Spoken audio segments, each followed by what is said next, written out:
seventh week of streaming live on YouTube, trying to provide resources for teachers throughout the country. And I cannot believe the challenges that the teachers have at this particular time, and the way they're handling the difficult times. It's just amazing to me. I don't know what I could, when I was teaching, I don't know if I could do what's going on today. It's just, the teachers are fantastic, and hopefully we are providing some excellent resources to help you through these difficult times. So, everyone, stay safe, and we hope you're okay. And I'm going to turn this. I'm going to get in the background like I always do, and turn it over to our education team. I'm going to start with Chris, and then we'll come in with Brad and Brian, and they're going to talk to you a little bit about what's been going on in their district the past week. And then later we have an outstanding guest tonight, and from Platform, Doug Curtin, and we'll let the guys introduce him. So again, thanks for participating, and enjoy the broadcast. Great. Thank you so much, Rich. Once again, I can't believe this is our 7th week doing this. Our guests every week have been fantastic. We have over 1,000 views on our past 6 episodes together, so it's been fantastic with everybody watching at home, and we want to thank you for listening and tuning in. Please continue to give us any feedback. Use those chats and comments section for any questions you may have or any contact that you might want to make with us. Also find us on Twitter. We're on there a lot, and Facebook at this point. So thank you for that.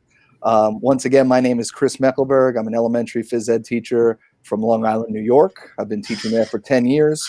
And we really started this broadcast with the vision of connecting teachers with not only other teachers and experts in the field for maybe what will help us through this unprecedented time, but we also wanted it for a way where educators could come on live, share their opinions and thoughts with the guests, and really interact in the chat. So if you have any questions tonight and you're here live with us, please feel free to put them up. We'll put your questions up on the screen. As far as a little update from New York goes, I'm sure everyone across the country has heard our wonderful governor and his remarks about the old way of school meeting in buildings may be a thing of the past, and we should be maybe rethinking our shape of education here in America. And of course, he has brought on Bill and Melinda Gates to help us with that project.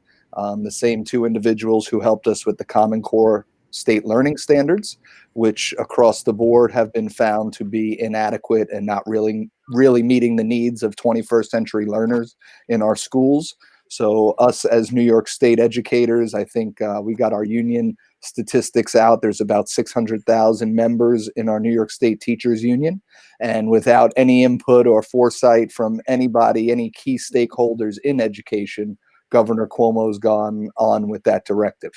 So with that being said, meeting with our local administrators today and yesterday, it does seem that either we will be back in full person in September with major protocols in place, probably like what I've seen going around outlined in Canada recently, with all of their precautions and protocols they have for going back to school. So either we would be in that kind of scenario or we would be out of school altogether. We don't think we would have a combination of online and physical learning come September. We would be one or the other. So of course, that is a lot of questions in the air, and we're just beginning to think that out as a phys ed staff and see how that's going to impact us going down the future of really what services we can provide, where we have to provide them, whether it be outdoors or in the classroom, or what kind of services can we provide via the screen, and then again link that to some sort of activity. And then I think that's a lot of where our discussion tonight's going to come in. How do we really track student data?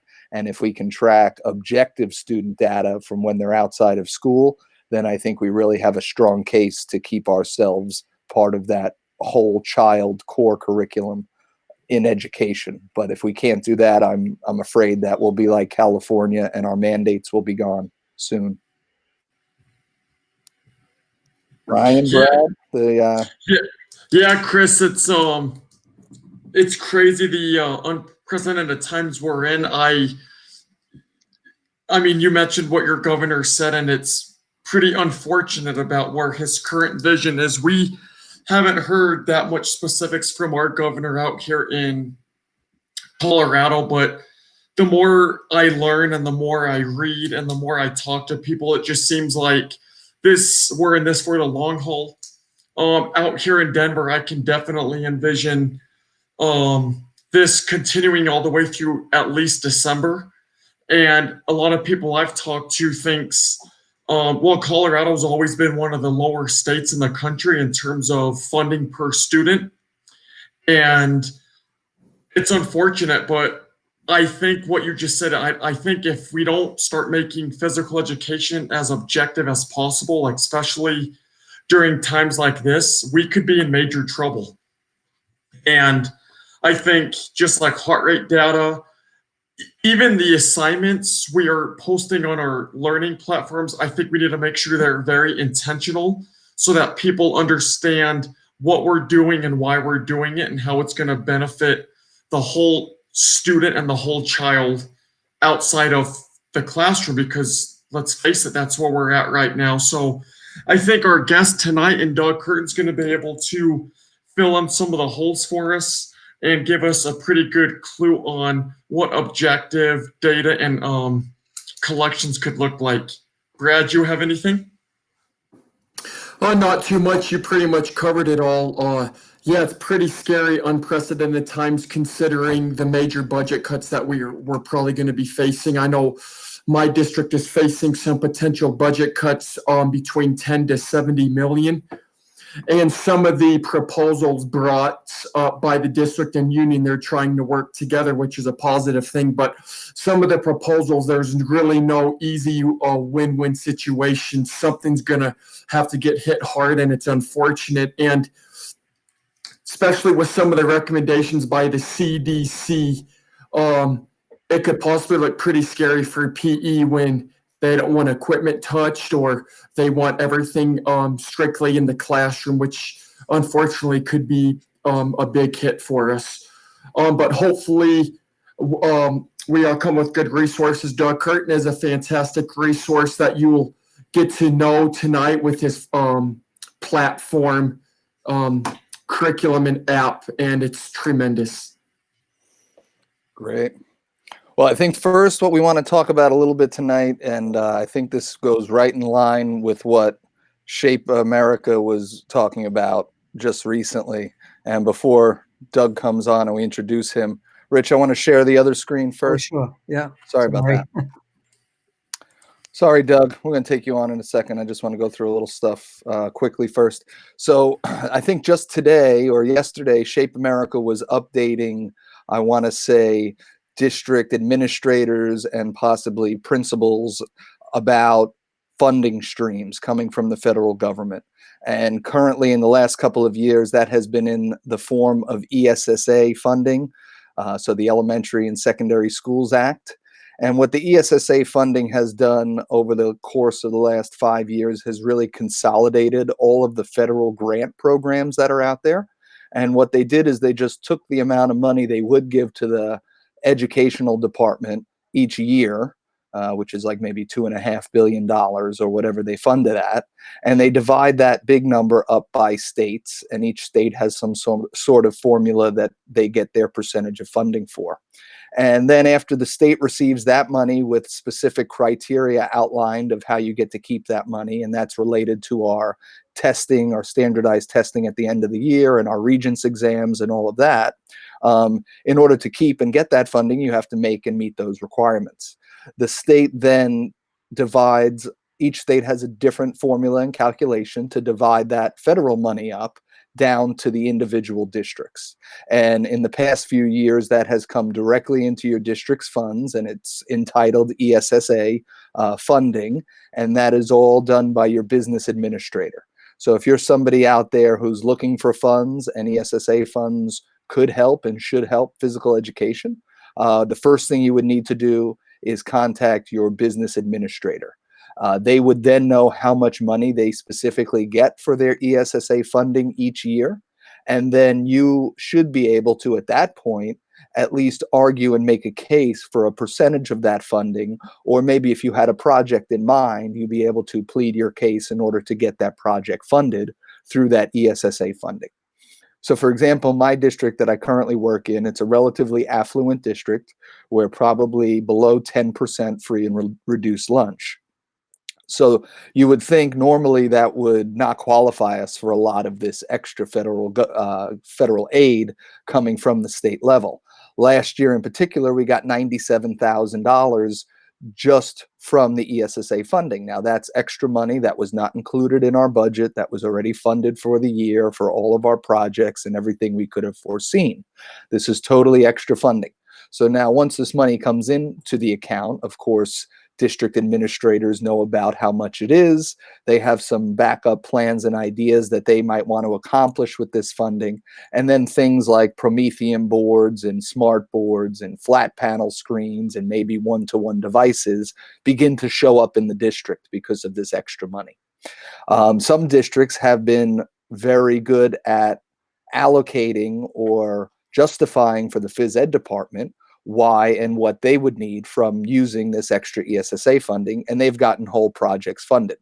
For example, one of my colleagues, Tony Loomis from Connecticut, he was able to go to his district superintendent and plead the case for really needing phys ed technology, and he was able to get $40,000 of ESSA funding to help move the phys ed program forward with their technology needs. So in a gymnasium setting, that might look like anything from a sound system to a projector screen to a flat board or a smart board.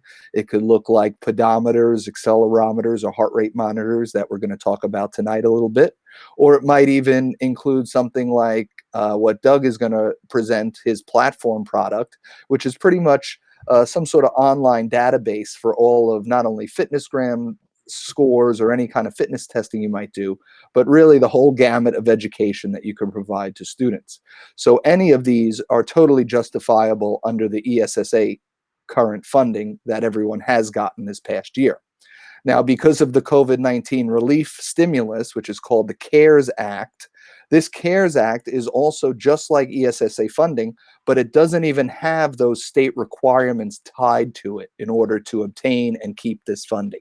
It's pretty much like a free loan or a free grant to the states that says, divide it up to your districts how you see fit, and then the districts will be able to make recommendations on how and what they would purchase. There's very few guidelines when it comes to it. Up on the screen now is the article that came out just a couple days ago. And in that article, there's a link, so everyone can go right to this link. And Rich is going to post this in the chat, and he also has it on our shared Excel spreadsheet that has all of our shared information that we've accumulated for this PE at home time frame. And right in there, you'll be able to see exactly how much each state has gotten from the federal government. So I know, for example, out of the 13 billion, New York State got 1.2 billion. They're going to take that 1.2 billion, divide it down to the state, to the local district level, probably a formula much like they used for the ESSA funding. That money should be to your district, I would think, if not by the end of May. So they would have this ancillary spending to use. And right here in this guidance document, it really says how there is no data reporting or anything to really report back to the federal government for the use of this money. And it's really up to the districts for their discretion on what to purchase. And the purchases should be in the vein of preparing for a future closure that might happen. So specifically, Secretary DeVos talks about technology and really updating your district and your state for the technology needs that we may see come remote learning again. And this is exactly where phys ed should be thinking about getting a piece of this funding, because if we are out of school again for a prolonged period of time, like we just discussed a little bit, what kind of data are we able to get and how objective is that data? We don't want individuals that are our colleagues or administrators or supervisors to think that the data we're getting back from students is very frilly, maybe skill related, and maybe not as pertinent to their daily lives in this day and age as it would have been in the past. So we really want to keep ourselves as relevant as possible, and that's going to come down to objective data, and at least the objective data of tracking student exercise data or anything they're doing outside of school. So that's where we really want to focus in on this funding to help us fund the future of PE and what that might look like. You might need one-to-one devices for all of your teachers. Your teachers may need laptops in order to produce from home. You may need to buy applications that are going to help you. You're going to maybe need to buy online curriculums and software, just specifically for the phys ed department, in order to make your Google Classroom experience the most it is. So at this time, you really want to think about everything you could and might need if we were out of school again, and put that kind of wish list together and really present a strong case to a district superintendent or business administrator to show why and what funding you might need. And if Rich would able to share my screen real quick, I'm going to ask him to. We've been putting together a little example of what maybe an individual could do in order to justify to their administrator or their superintendent or their business administrator on why and what they would need during this time for the future of their phys ed program. So of course, you're going to want to update your phys ed PE plans to include online learning. But when we're updating these plans, this is a time that we can really add in innovative and unique ways to hold students, teachers accountable for time that you're outside of school, and then really accumulate student data that will not only help them and connect their learning, but help the educator and the district as well. So we just have an example of a little relief justification that we put together, and Rich will share this with everybody. And this would be very similar to how you would justify for ESSA funding. So in here, there's some examples of current research that talks about activity and activity levels and how it really impacts students and the types of movement students should have each day or how many times a week, talks about our national guidelines and data. And we've actually adopted this from the Shape America document that they put out for ESSA. So really, if you want to take a look at Shape America, they have a lot of resources, and they did just do a presentation yesterday, like I said, so they might have put that resource packet out there on really what you could use to justify. It's all about going with the research, going with the latest trends, and really seeing how you can connect the in-school experience to the out-of-school experience as close as you can, and have the students find the value in being in school almost, as opposed to not having that face-to-face contact. So we'll share a couple of these documents with you that just have some ideas. Feel free to update them or change them to your scenario or anything that you have that specific needs for. And then you really want to have a robust budget put together when you go to your business person, where and how much you'd be buying, the reasons for buying it. I even like the idea of, I don't know how much money could ever be allocated to phys ed, but if there were a way to put together maybe a take-home packet of activity materials for students. So every student would have a jump rope, a hula hoop, some basic materials that they could take home and stay active with. That would all be pie in the sky thinking for this funding. But definitely, if we can justify objective technology materials, that's specifically what this funding is for. So we should have every right to at least a piece of what is coming in. So it's our job to be vigilant and knowledgeable to our administrators to prove this is what and why we need. So that's really all I had today to share as far as the most recent CARES Act and how that is being portrayed and given down to the districts. Stay abreast of that situation and how that's changing. And now I want to welcome Doug on. We talked a little bit about hopefully funding. Now we'll talk about a program that's available to educators. I'm excited to learn more about it. I know this company from a few years ago, but they've greatly updated since that time. So I'm very excited. So thanks for coming on tonight, Doug.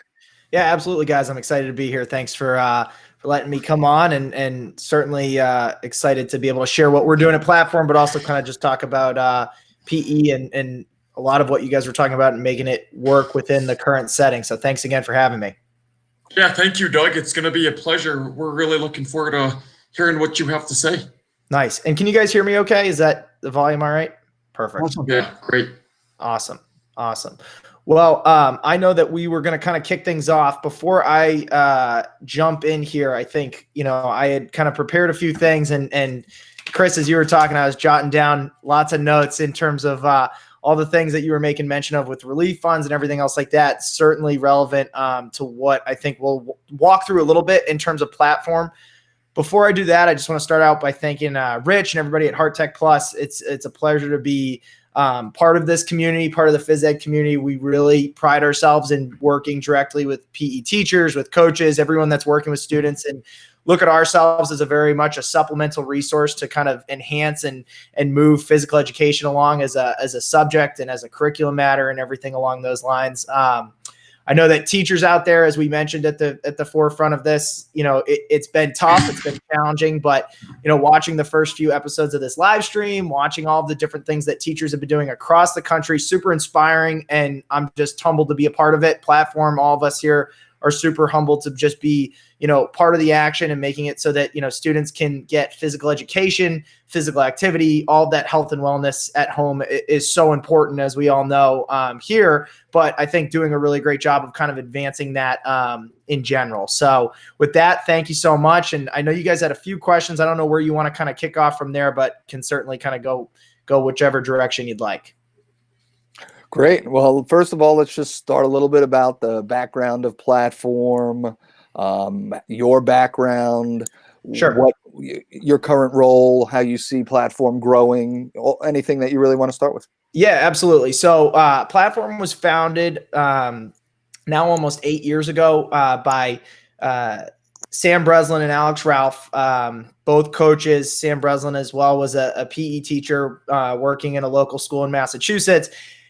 Doing a lot of the things that we're all used to doing in terms of collecting sheets and trying to kind of stay above water, making sure that things stay relevant for their students, especially in the world of strength and conditioning, fitness education, everything along those lines. And just said, there's got to be a better way to stay organized, as well as provide kind of the best resources in kind of a structured way. So they got started with that, and it really was something that they were just passing around to some of their fellow coaches in the area. They were using it for their football teams or other groups. And the feedback, as you guys all know, continued to be, well, a lot of us that are coaches are also physical education teachers. What about my intro to fitness class? Or what about, my novice, students that have never walked into a weight room before? How do we make sure that that experience is impactful so that wherever they go, whether it's for a sports team or they're going into their local YMCA, that they have a positive experience and know kind of how to maintain lifelong fitness skills. And that's really where we started to develop. So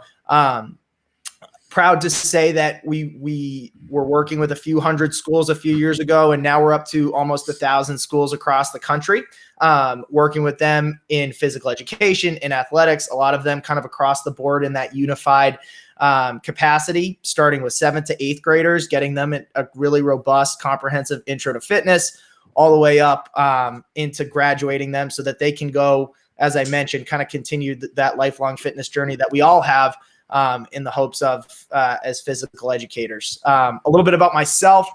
I am from Massachusetts, where we're located. I swam in college, had a really great experience swimming in a small school in Connecticut, and wanted to sort of continue around fitness and strength and conditioning and education. So I got involved with platform, working with schools, getting them set up. And I'm now the director of content. So create a lot of the resources that go out to our students, go out to our teachers, making sure that we give them everything that they want and they need. And we'll get into that a little bit more as to what that has looked like, both, with a regular school setting and how that kind of works within a kind of classic physical education classroom, gymnasium, fitness center, weight room, and now obviously with everyone at home, what that's looked like as well. But just that's kind of where I've been. I've been here for 3 years. We've really kind of started to see our initiatives grow and kind of take seat in the phys ed side. So it's been super exciting to be a part of. Awesome. That's fantastic. Now, I really just want to, give the screen over to you, have some time, show us what platform's all about, and really, what you have to offer education. Yep, absolutely. Let's do it. Thank you. So at any point, if anybody has any questions, please feel free to throw it in the chat. I'm happy to answer them along the way.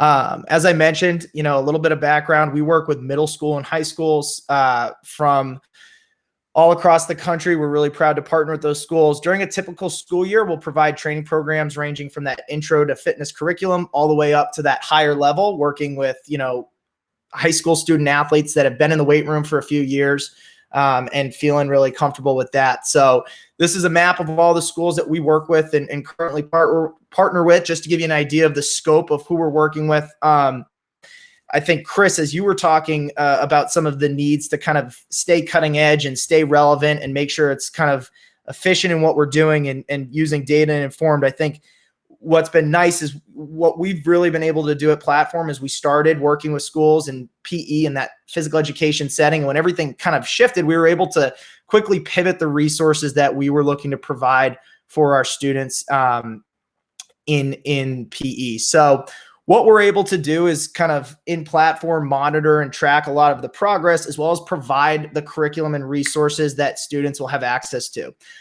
What that entails is really kind of that start to end curriculum, as well as a way that you can track and monitor the progress of students.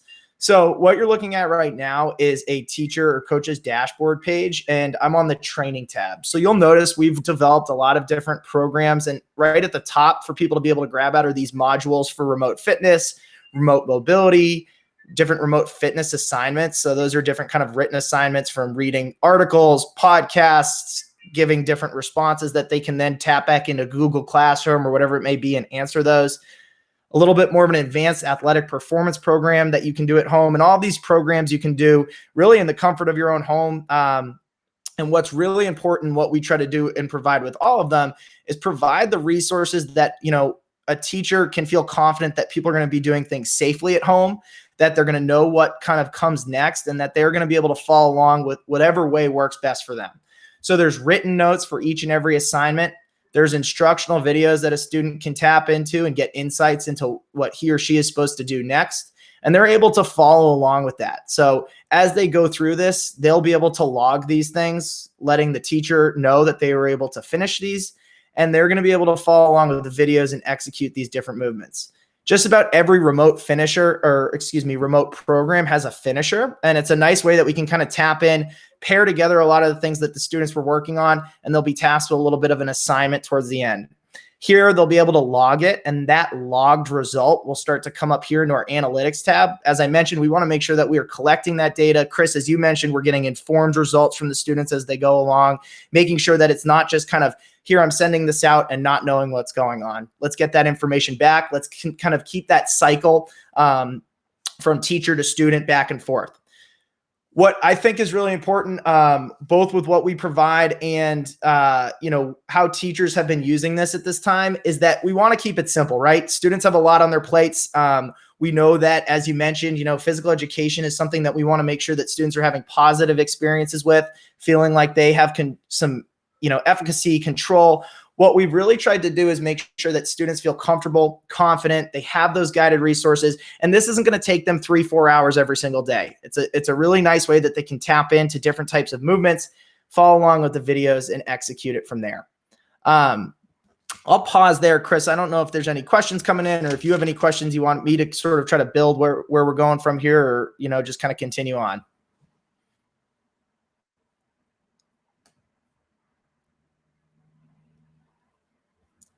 And it looks like Chris's sound is off, so I'll continue for now. From there, a lot of what's happening, obviously, is in the presence of thinking about what it looks like right now. And so right now, we can do our best to support students with different ways that they can stay active, the way that they can stay healthy. And in physical education, there's always kind of that combative, well, we're not just activity specialists. We're not just looking to make sure that students do their remote fitness workout and move on. And that's really important to us here at Platform as well. So we want to provide a lot of educational resources.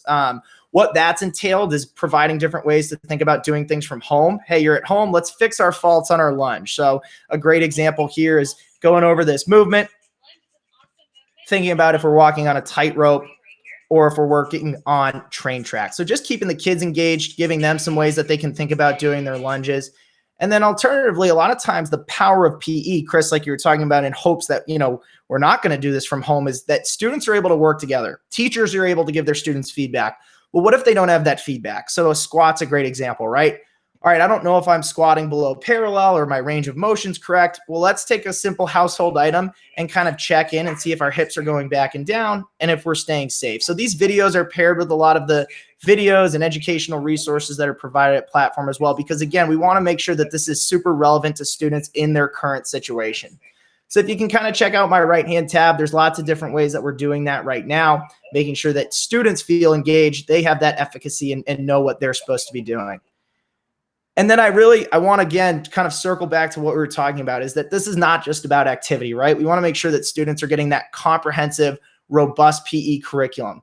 Part of our overall health and wellness, as we know, is nutrition, right? So Platform recently launched a Nutrition 101 program we're super excited about. We partnered up with Rebecca Toutant, who's a great nutritionist who is very much informed in terms of how students interact with nutrition, works with students along those lines. And we have a great kind of contents and curriculum in terms of covering a lot of different things. So here you'll see, as I'm scrolling through, each and every chapter comes not only with a written description or written article or lesson, there's also an opportunity to come in and watch a video of Rebecca actually and myself talking over that subject matter and going over kind of some of the more nitty-gritty details, putting it in a way that students can understand via video. Along with that, we pair it with a lot of infographics and a lot of different ways that students can interact with it and some guiding questions. So again, we want to make sure that the students are interacting with it. They have an opportunity to sort of give their responses and start to talk about what nutrition and the different topics we go over mean to them and how it relates to their daily life. So again, it's just a way that we're trying to connect all of the different pieces and understanding that while some might be looking for some different ways they can send out activity and education, others are looking for different ways they can kind of have some more of that classroom setting. So it's really trying to provide all of the different ways that can come together. So I'll take another pause there. I will touch on analytics in a bit, but Chris, not sure if there's any questions or I can kind of touch on anything else here. Yeah, well, I think especially now at this time, being home, nutrition, cooking, anything in the kitchen, learning how to cook healthy, what kind of healthy foods there is. This is a great learning time, especially now that it's going to extend through the summer months. Now's the time we should be planting those fruits and vegetables, doing those home gardens to maybe get those nutritious meals coming right from our own land here, wherever you may be. So that's a huge piece now and a great way to, I think, connect not only with the student, but the whole family. And having that information come from phys ed in particular is maybe an avenue a family is not used to. So that's a way to extend our reach.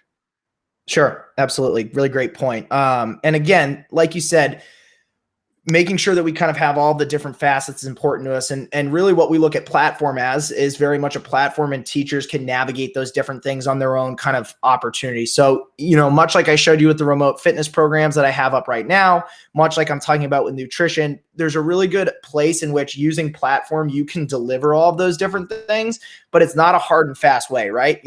How you want to do it maybe with your structure and when you're allowed to interact with your kids might be different than, let's say, for Brian or Brad in Colorado, or someone else who says, we have 30 minutes every other day. I want to be able to make sure I tap in with the kids this way, but also give them some ways on their own. If they're feeling like, I want to stay active or I want to read up on this or that, I can kind of pull from those different resources as we go. So the goal within Platform is that with all of these things, and I won't get into too much detail on this now, is that you can set up the ways that they can deliver or kids can have access to them so that it's a way in which, as a teacher, you feel comfortable with it, but also, that you know that the students have access to it when they're ready or when they need it. Now, do you have a varying level of difficulties for each activity? Because I know right now, especially with there being no sports going on, no organized sports, we have that real top-notch athlete sitting at home that needs to be pushed. And I can clearly see that here. Sure. But then from the phys ed realm, we have individuals who need it toned down a bit and need it differentiated for them. What do you have to offer in that realm? Yeah, absolutely. And that's really what we've specialized in over the last few years, right? Is we want to make sure that we're making a really clear path for each and every student. Sure, there are going to be people that walk into the weight room itching to go because they maybe got taught from their older brother or they went to a private gym at some point along their way. But we want to make sure that we clearly define what our goals are for each and every student. So this actually program map is something that we defined well before everything that went down. And the real basic questions are we able to perform those foundational movements? We know them, right? Squat, hinge, lunge, press, pull. And if the answer is no, which is probably for a lot of students, I coach swimming. I got 40 athletes, female students, and I would say probably 2 or 3 of them could have checked yes and been ready for something else. And all of them would have fallen into that intro to fitness. And that's great, right? Let's make sure that we meet those students where they're at and give them that kind of foundation in which we can grow upon. And then from there, of course, let's start to advance them along the way and see what makes the most sense. But for a lot of our schools, as I mentioned, over the 1,000 that we work with, a lot of the goals are right here. 101, 102. Let's make sure that we give them those building blocks that they can go into a squat and have their feet entirely in contact with the ground, knees tracking over toes, great lumbar curve, and then start to work into that full range of motion. Pressing, for example, I think is a great one. I think I can touch on there for you. Chris, if I can find it on our little tab here. Here you go. So another great example, push-up, right? Everybody thinks they can do the push-up from the ground, but we really want to encourage that everyone actually starts from an elevated surface. Let's make sure that we lock in great form and technique and not kind of just go to the ground and kind of flop around because we think that's what's important. We want to make sure that we modify the push-ups via an elevated surface, still focusing on keeping our hands in contact, elbows tracking back, full range of motion. And that's what one of our coaches is talking over right here. So absolutely. The goal very much is to stay extremely basic, make sure that we value and show the importance of keeping things simple because, we all know it. You can get a great workout. You can get some great kind of advancements along your ways by keeping it really, really straightforward. So in this remote, yeah, go ahead. Yes, sorry to interrupt, but back to the Intro to Fitness 101. Can you specifically hit more on that? Because I think especially with middle school and high school, most of us want to start easy versus starting tough right away. Now, with the Intro 101, is it like a daily progression, or is it like do they get a pick as they go by the day? Can you focusing more on this program real fast? Yeah, absolutely. And it's a great question. And so to kind of touch on that, we break them down into lessons. So over basically 15 lessons, we're going to guide students through those foundational movements, and we're going to introduce them to new and different kind of variations of what we're going for.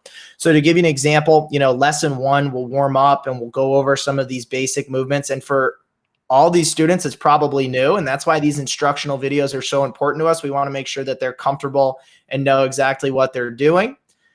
And then, for example, lesson 1, we're focusing on the air squat. So we're going to touch on those points of performance that I rattled off earlier. And then we're going to go out and execute those movements, making sure that we can kind of hit all of the points of performance in the order that we want. And then, put it together in some sort of a finisher. So it's really straightforward. This is intended to take about 30 to 40 minutes. And we're actually releasing our full slate of intro to fitness programs with guided videos as well that have 4 of our different coaches and teachers just going over how they would possibly run the class. So Coach Brez, for example, has actually run these intro to fitness style programs when he was a teacher, when he's coached with his different students. And not only does he go over in a really great in-depth detail of, hey, this is how I want to be coaching these things. This is how we want to go about thinking about them and coaching them with the students. Each and every lesson has a very detailed description of what the goals are for the day. And then even optional talk tracks and different types of ways that you could kind of talk and work through those coaching points. So for a teacher or coach that's looking to use this for the first time, they could get super familiar with what they're going to have available to them, as well as students are going to know exactly what they're doing as they walk along the way. So obviously we're not quite sure what it's going to look like in the coming months or even next year, but there are ways in which you could use this intro to fitness program at home, in your classroom, a lot of different ways that you could use it. And then on that topic, where would students input their info? Like how many good squats they did and all that stuff? Yeah, great question. So everyone has access to platform as a student, either via their Chromebooks that they might have, a laptop, or there's also an app on phones or any other type of device that the students can have access to. So whatever their teachers assign them, they'll be able to pull up on their app. They'll be able to see exactly what they're supposed to do. And then they'll be able to kind of take it from there and log the things that they need to log. So we don't really want our students being scribes, needing to log every single set, every single rep, because we do want them to kind of be able to follow along and not feel like they're attached to their phone. But it does give them the opportunity to kind of log their result when it calls for them to do so. Okay. And Doug, I know you're going to be hitting more on this, I'm assuming, at the end, but if the teacher decided to purchase this, they get everything, right? Like, or is there a certain price for Intro to Fitness 101 and then another price? Yeah, great question. So we do everything based off of just how many students you're going to be using it with. So the goal is that you really are able to navigate all of the different things that we make available, ranging from our Intro to Fitness programs, our remote fitness programs, all of those educational resources, nutrition guide, everything. It's really just based off of how many students that you're going to be working with. So I can pull up the pricing now. I'm happy to drop this link into you as well. It's really straightforward in that it's just kind of based off of how many students you're working with. What I will make mention of as well for you guys is that, given the circumstance and knowing that everyone was scrambling for different resources and everything else like that, we basically allowed any school that wanted to or needed to use Platform for a free trial so that they could give it a go, see what it felt like, see how it worked remote. And then a lot of them started to navigate a lot of the other resources that I'm touching on, from the intro programs to our analytics, leaderboards, etc. And then, made the purchase or will kind of in the future. So it's something that if any school or teacher out there is saying to themselves, well, I'd be interested, I'll give it a try. We're more than happy to give you some of those resources, because we're just here to help. We want to make sure that, everybody has a chance to use it and are more than open to giving it. So to give you a sense, a lot of teachers were kind of quick and looking for something to happen. I mentioned we work with around 1,000 schools. When we kind of offered up that free trial, we had about 400 sign up and have been using it in some capacity in that remote style on top of the typical 1,000 that we have and typically work with throughout the school year. Okay, and Doug, another question. Is your guys' app iOS and Android? Does it work with both? Yep, absolutely. Mm-hmm. Okay, that's awesome. Okay. Yeah. Okay. Great questions. And I do just want to touch on the analytics a little bit, because I think you guys all made mention to just wanting to make sure that we keep things, super objective, making sure that we, highlight progress that students are making. And this is a really great example. So as you can see here, we can basically test or track anything. So a lot of times we'll assign different types of fitness tests or different things throughout those intro or remote programs. You can create any type of report you want from any piece of data that's collected. So you could show progress over time. You could show anything along those lines in the reporting tab and keep it super informed as to what you've been doing. So these are just some brief examples. I won't spend too much time on this. If anybody's more interested in this, they can definitely kind of come check it out, request a demo and explore it a little bit more. But it just goes to show how important we want to, highlight the progress and the work that students are putting in a number of different ways. So for example, you could set your filters to whatever you're looking to get out of it. You could sort this by your group, your PE class, however you want, all your freshmen, and select the exercises that you want. And when you apply the filters, you'll get those results. You could show change over time, and then you can download that as well. So back to the point of wanting to make sure that we are kind of backing up what we're doing in physical education now more than ever. This allows you to do so really easily. Let's spit those numbers right back out, show the progress both from a classroom level and individual level that students are making, and really make sure that we justify all the hard work that our students are putting in, as well as what we're helping to navigate as teachers. That's awesome. Yeah, so I think there's a lot in here, and I'm only really scratching the surface. I think it's important to note, like I mentioned, is that, our main goal is to make sure that teachers especially have all the supplemental resources that make the most sense for them. So some folks, when they started using Platform along the last few weeks, they just kind of tapped into the remote fitness program, made it available, and all of a sudden students were logging their results, and they could come in here 3-4 weeks later and say, okay, wow, now I can actually, use some of that data and kind of turn it around in real time. I think that's a super impactful way in which you can start to highlight what's going on, whether you're at home, you're, working with your students on kind of staggered times in the future, whatever might happen. A lot of this stuff can be done at your house, again, making sure and making the most of what we have available to us along the way. Would you be able to show one of those reports just to see what it visually looks like? Yeah, absolutely. So I'm just going to click download report here. You could do Excel or PDF if you wanted to manipulate anything or anything along those lines. I mean, Excel would be good now, especially because you could open that with classrooms in their sheets. So Yep. that would definitely be a bonus at this point. Sure. So you can do Excel or PDF. And as you can see, you can highlight sort of the black or the red if you wanted to, in terms of showing if people were making progress, if they maybe added time, just a way that you can identify people you might want to check in with. Again, a lot of teachers will use this in a way to say, Tyler added 1:46 on his mile. Why don't I just go ahead and check in with him? Why don't I reach out and see how he's doing on an individual basis? So it does a good job of also giving a large picture if we want to get it back to administrators or anything else like that. But it also gives us some insights that we can start to, make some connections with our students and say, I noticed you dropped some time, or I saw that you improved your push-up max, and these are just 3 examples, but the way that you can start to make those connections with your students and know that, hey, we do care and we're paying attention to this. And I'm using platform to make sure that I'm giving you that feedback and letting you know that I'm really paying attention to your hard work. Hey, Doug, is your tests FitnessGram related or? Yeah, great question. So in all of our different programs, we want to make sure that we're kind of testing and tracking the holistic kind of nature of a student. So we're going to test everything from kind of strength and power in the most basic sense in the intro programs. And then we'll also test some of those baseline, aerobic capacity, anaerobic capacity, mobility in a number of different ways, from squat therapy and things like that. So each one of our programs is going to allow kind of like a robust testing that you can track around. Now, if some people are kind of looking to follow around like a FitGram or anything else like that, all of those kind of testing points you can have in here as well. So it's customizable in that if you don't see something here that you've always tested or tracked, you can really easily add it in. Say like, hey, we always test the 3 mile, not the 1 mile. Okay, let's see if it's in here. I'll search it. If it's not, I can add it in there. But what can give you a sense of what I'm talking about here, all of our programs have really great guides and everything else along those lines. But just to give you a sense back to that intro to fitness program, this gives you a really nice sense of what we test and track.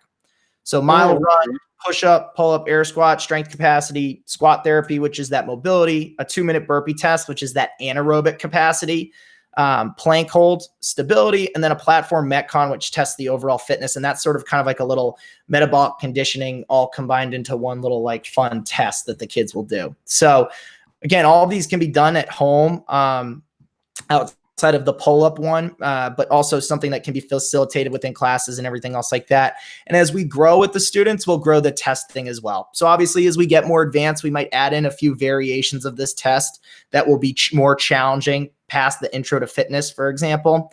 So, in intro to weight training, we've now built enough to be able to kind of test a few other things. We're going to help them establish some kind of baseline numbers for back squat, bench press, and deadlift.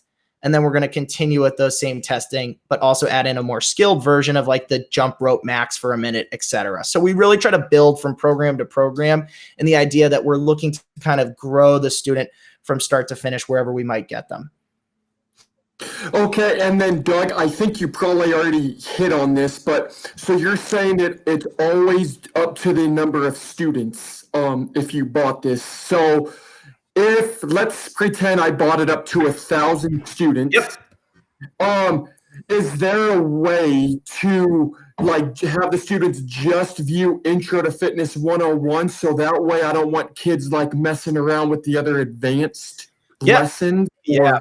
Absolutely. So that's a great question. And something super simple is that obviously you're going to be working with different groups of students. And so, you might want to make one program available to all of your freshmen, and you might want to make, 1 or 2 programs available to some of your upperclassmen that, might have like some choice or ability to decide between a few. So within all of these programs as a teacher, you can manage that. So what you can do right here is, as you can see, you can determine the group access. So you can make it private. So you'd have to schedule it to that specific group. You can make it public, meaning anybody that signs into the platform is going to see it, or you can make it restricted, aka I only want to have like certain groups see this program. So I only want my 0 hour to see this more advanced program. So there's a lot of options in making it available to different groups, because the goal, like you said, is that, you know, the freshman doesn't walk in and he or she just grabs at whatever they think they might be interested in. Rather, as a teacher, you can guide that, right? All right, we know that we just want them to have intro to fitness. This is the only program that they'll see or have access to when you schedule it out to them. Okay, and on that note, sorry, Brian, is there an easy import feature to import your classes? Yeah, great question as well. So you can really easily drop in a file, or you can, import all of those names. A really easier way to do it, actually, so you can basically do is that import that list. You have it, really simple to do. What a lot of schools will like to do is use a join code. So what that means is, like, if you have a mascot or something along those lines, you'll set up a join code. It's familiar to a lot of teachers that use Google Classroom or anything like that. And so that all the students have to do is download the app or go to the website, and they can get set up by using that join code, and they get added right away. And then Doug, this is Brian, a little bit more logistical question I have is, Sure. How much of your content would you say is like just body weight exercises? So stuff I can maybe send off, like post the link to my students on Google Classroom, or let's say we do go back to school maybe in October and I'm teaching 48th grade students in the gym and I don't have access to like the resistance training. How much of the stuff would I be able to use either in that scenario or just stuff I can have students do just body weight? Yeah, absolutely. Great question. So there's tons of stuff available. We have a library of over 600 instructional videos. I already kind of pulled and showed you some of them and highlighted some of them that are available. Those all exist within our exercise vault, which is awesome. Within the training tab itself, I showed you that remote fitness program. That program itself has 30 workouts right now. And what I'm really excited to say is our performance coach, Sam Breslin, who I made mention of earlier, is always developing more. We get feedback from teachers, hey, we're in this for a couple more weeks, or I like this, or I like that. Can you continue to add it?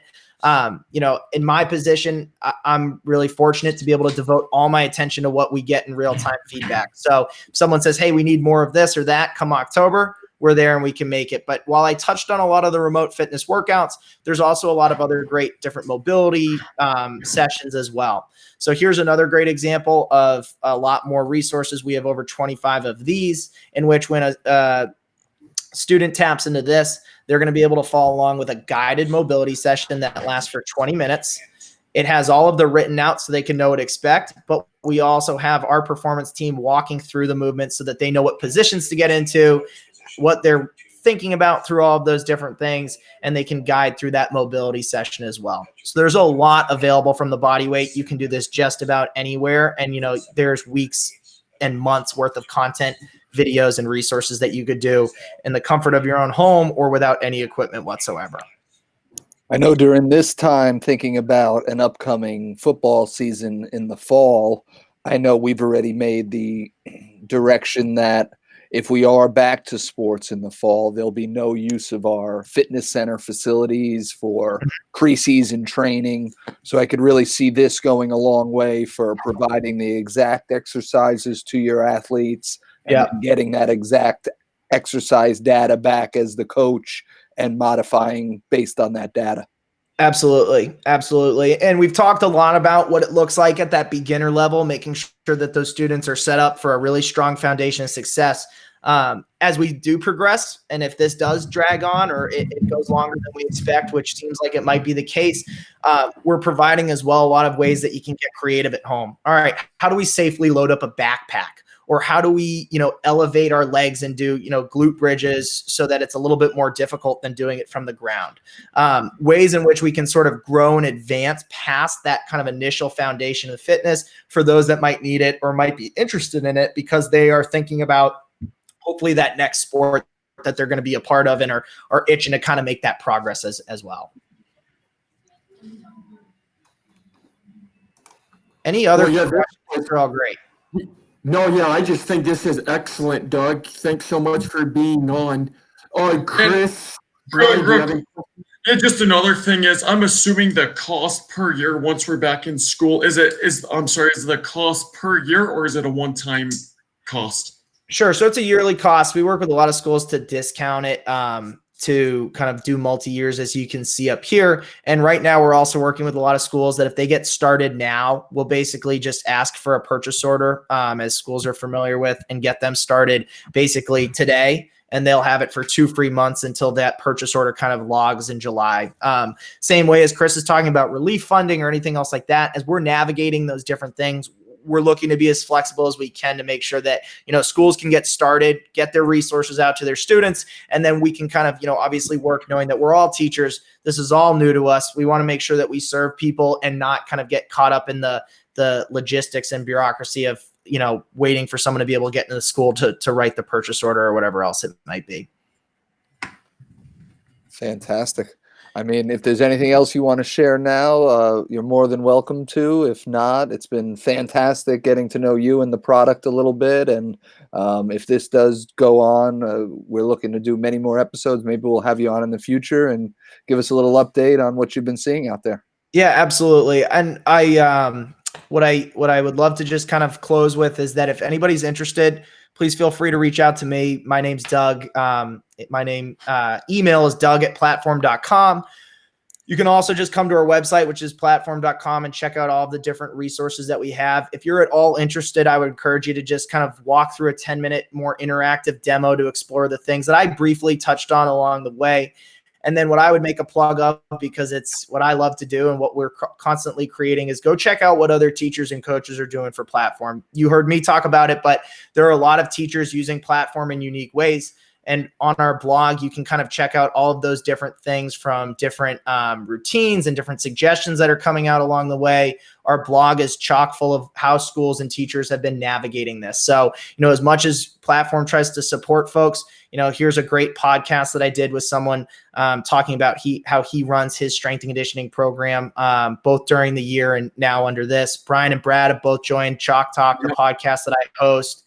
We're always looking to share insights in different ways. You guys, Brian and Brad, did a great job touching on SHAPE standards and gave great insights that I think a lot of teachers took and applied into their different schools. So if anything, I think that here at Platform, we very much pride ourselves in being partners with schools. We'd love to partner with anyone that needs help. And even if you're just looking to have a conversation and kind of navigate all of this, it's new to all of us, right? But there's a great opportunity for physical education to take that next step, as Chris mentioned, advance in technology, advance in what we provide in curriculum and resources and all the different things that we can kind of take PE to that next level. And if we can be any help in that, we'd be more than happy to help figure that out.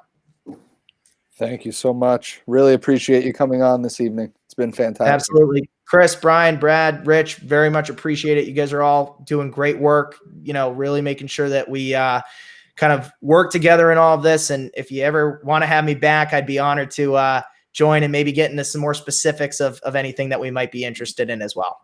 Great. Yeah, before you go, I would just like to tell the audience, make sure you check out the Chalk Talk podcast. There's some phenomenal episodes. I didn't know what it was before you and Platform reached out to get my brother and I on, but it's honestly, I'm not just saying this, my favorite podcast that I've got a lot of my fellow teachers in Denver listening to too. So it's very educational, very entertaining in so many ways. And yeah, if you're out there watching, make sure you check it out. It's on the podcast app on iOS as well. Absolutely, Brian. We have some fun on it too. So it's not just, not just walking through educational dry, us physical education and athletics and fitness folks know how to kind of cut up and have some laughs as we go along the way as well. So thanks again, guys. Everybody that's out there listening, enjoy the rest of this. This is some really quality and exciting stuff, and, excited to be a part of it in any way that we can. Thank you. Thanks again, Doug. All right, guys. Have a good one. You too. You too. Well, that was great. I know myself, I need to go through it a little bit more, like he said, go through that 10-minute tutorial and really see its applications for us in phys ed. And, getting that data piece, I really want to see that app, that phone app, that individual user app, to see how it interacts with students, And the ability to get these numbers at home, if you're a coach and you have athletes that are now training in an off season, which has become the entire year is now an off season, you really have to be checking in and keeping that data. Of course, we can do a lot of this using Google Sheets now, but the ability to track it really on your phone and have it specifically for that user or that student or that athlete is that much more impactful, which goes to show why those 1,000 schools across the country have invested in something like this, because it's not cheap, but definitely the impact it has on those athletes and those students is immeasurable.